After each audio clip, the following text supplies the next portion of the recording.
ఈరోజు యేసయ్య దగ్గరికి, పరమ తండ్రి దగ్గరికి ఉన్న పాటను వచ్చే. ఈరోజు నాకు నిజంగా నాన్న అని పిలవడానికి ఎవరు లేరు ప్రభా. మా నాన్న నన్ను సరిగ్గా చూసుకోలేదు, లేకపోతే నన్ను ప్రేమించిన నాన్న నన్ను విడిచిపోయి వెళ్ళిపోయాడు. ఐ నీడ్ కంఫర్ట్ అంటే God is saying I'm your comforter. Hallelujah. నేనే మిమ్మల్ని ఆదరించలేదు. ఎటువంటి అనుమానం లేకుండా నాన్నని ధైర్యంగా పిలవచ్చు.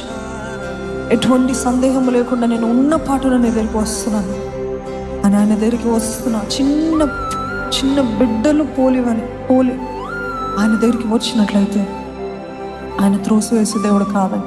తండ్రి, పరమ తండ్రి నన్ను చూసుకోవా, నన్ను సరిచేవా అంటే ఆయన త్రోసివేసే దేవుడు కాదు. ఎంత మాత్రం త్రోసివేసే దేవుడు కాదు. ఆయన ఆదరించే దేవుడు. ఆయన 2 చేతులు, అందుకే ఆయన వాక్యం తెలియజేస్తుంది. దినమెల్లనే ఆయన చేతులు చాచి ఉంచాడంట విననొల్లని ప్రజల వైపు. ఈరోజు దినమెల్ల ఆయన చేతులు చాచి ఉంచడం మన వైపు. మనము వెళ్ళి ఆయనను గట్టిగా హత్తుకుంటే మనల్ని హత్తుకునే దేవుడు.